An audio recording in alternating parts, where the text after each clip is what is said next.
Right, welcome back to the channel, guys. Hope you're all doing well, hope you're all blessed, hope you're all feeling well, and thank you very much for tuning into this video. I know a lot of you guys have been enjoying the videos we've been putting out recently, so thank you very much to those of you who commented lovely comments down below.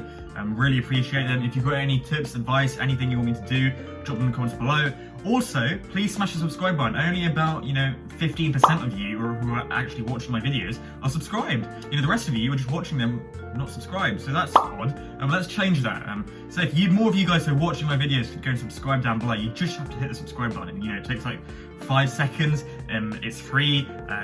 Why wouldn't you? So just go down and smash the subscribe button down below, and it would make my world a lot easier and it'd make me a lot happy to see you guys subscribing. So yeah. If you could, that'd be really appreciated. We're on about 145 at the moment, but the aim is to get to 200 very soon to do another Q&A for you guys. I've got a lot of questions I didn't answer in my last one, so if we could get to 200 subscribers, all the more we can do another Q&A. So yeah, without further ado, let's get into the video. So today we are talking about 3 mistakes I made in my GCSEs, and I'll be honest, I made a lot more than 3 mistakes. But before we get to the video, we have a little sponsor. Now it's very exciting, it's our first sponsor ever on this channel, so very cool. And it's a really coincidental. It's about GCSEs, and I've been in contact with a company called First Rate Tutors who do some magical work, really good work. A lot of you might know their company, and they're running a literature GCSE course. Now it's a super little course that they've made, First Rate Tutors, all about your GCSE, and more specifically GCSE English Literature and English Language. Now, obviously, English is one of those subjects that's really tricky to learn, because if it doesn't come to you, you kind of feel like you're stuck because you don't really know how to understand it. It's one of those things that, if you get it, you get it, and if you don't get it, you're kind of screwed. But they're fair, because there's a course on Udemy by First Rate Tutors all about English language and English literature, and it's a fantastic little course. I'm going to show you a little bit now. And they basically run a really cool course here, and it's all about the GCSE course. You guys will be confused about how to write essays, how to nail paragraphs using the very strange PEA method, or the P method, point, explanation, evaluation, however you guys know it's PEA or PEE. They specify it in VATs as well, so they've got a fantastic little bit about how to write essays. If you're like me and you're doing English, analysing text seems super strange, because for me, I just didn't get any of the analysis. I love the stories, I love the books, analysis didn't quite come to me. So for you guys to be able to have a course which actively analyses these texts and analyses the subject in such a great detail, texts like A Christmas Carol, Dr. Jekyll and Mr. Hyde, Animal Farm, all these texts that crop up in your GCSEs super often, it's all analysed here. It's a fantastic course, and it only costs you about £25, which is a steal for a GCSE course, and that covers this depth of detail. It gives you very, very easy chunks and sections to break down and to understand. So for example, let's have a look at Jekyll and Hyde, which is one of my favourite books, and the course gives you a breakdown of every chapter. So let's just click on chapter 1 here. So if we click start, and you can see the video comes up here. And what's really cool about this video is that it's all about the text, and the actual video contains pages from the books. So what's really useful is if you're not a big fan of, reading books yourself, you can hit one of the videos and it reads it to you, almost like Audible on Kindle. And that's really useful to those of you who are, better auditory learners, those of you who learn by listening, and that's actually a super effective way of learning. It's shown in a variety of scientific studies, and we now know a lot about how listening to books can help you learn a lot more. And not only that, but it also gives you examples. Now look at this, a brilliant little section called exam questions, which is basically all about tackling these questions that come up so often. Now that we've looked at tackling questions that come up often in your exam, so things like exam questions, and they've given you exactly how to answer them, model answers, and everything you can imagine. So that's only the book side of it, but as well as that, they've got techniques in English language and how to write, analysing texts that come up in your GCSE. So it's a super useful site. You won't get it anywhere. So if you really want to succeed in your GCSE English, which is often one of the most difficult GCSEs around, go and hit the description below. I've included a link to it, so you guys can go and smash it and get a real steal, a real value for money this is, and I think you'd be really silly not to take advantage of this. It's very useful, it's incredibly cheap for the value it provides, and I'm not going to promote anything realistically that I don't believe in, but I've also got bills to pay. So would be really appreciated if you guys could go and click the link below, have a look. It's super useful, it's got loads of content on there, and it's, the price is unbelievable. £25 for that amount of content is wonderful. So just do go and smash that down. Anyway, so I definitely recommend you guys go check that out. The link will be in the description below. And yeah, let's get back to the video. Awesome. So 3 mistakes I made when I took my GCSEs. Now, my GCSEs were not my favourite time of school, I'd say. They were my first go at real public exams, and it's fair to say I struggled a little bit with them. Grades-wise, I came out with 9 A stars and 2 A's, which was pretty decent, you know, I was happy with that.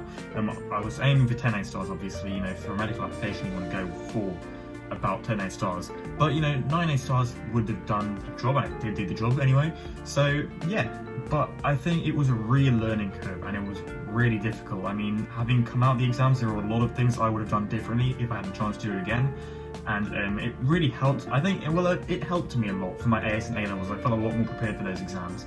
So yeah, I'd say GCSEs are a really good trial run for how you would perform in the AS and A levels, which, you know, which have their own importances. But anyway, let's get to 3 mistakes I made when I took my GCSEs. Ineffective revision. GCSEs were a period, and are still a period, where you guys are relatively young and immature in your whole exam sort of learning progress. You haven't probably come across active recall, you haven't come across spaced repetition yet, and you're probably familiar with the concept of rote memorization and highlighting. Really, those two are your main sort of spears almost for revision, because it hasn't really occurred to you too much about productive and effective revision. All that matters to you is revision, and frankly GCSEs are exams where you don't need to really worry about them, because it's all about rote memorizing and, you know, in some cases a little bit of analysing, but it's not too deep of an exam in a way. And it means you can get away with some really shoddy revision techniques, but I would recommend you not, because it can cut your revision time in half, I kid you not, if you just apply some really basic and effective revision techniques that will then really help you in AS and A level.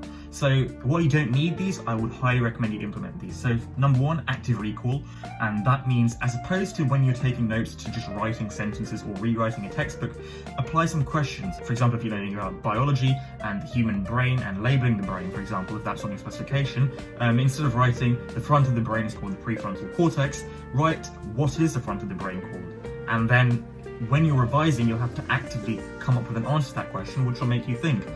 Imagine if you read a sentence, the front of the brain is termed the prefrontal cortex. You're not actually using your brain too much. You read it and you move on. If there's a question mark at the end, you're always going to be thinking, hang on a minute, there's a question mark here. Okay, so I need to come up with an answer, and you'll be forced to think. And then you can flip over and find the answer. So when you're taking notes, apply this active recall method, and I'd highly recommend you. And second of all, spaced repetition. So GCSEs, it can be really tempting to, you know, learn everything in 2 days and regurgitate it the next day in the exam. Yes, it can work, and again, you might want to do it, but I would really recommend not doing that. I'd recommend applying spaced repetition. So that means doing a little bit each day. So for example, with chemistry, it's doing 25 minutes per topic each day. So for example, if you're learning all about polymerization, learn about the definition one day, come back to it the next day and learn a little bit more, come back to it the next day, learn a little bit more. So every day it's fresh in your mind, and it really helps you memorize a lot quicker and a lot easier.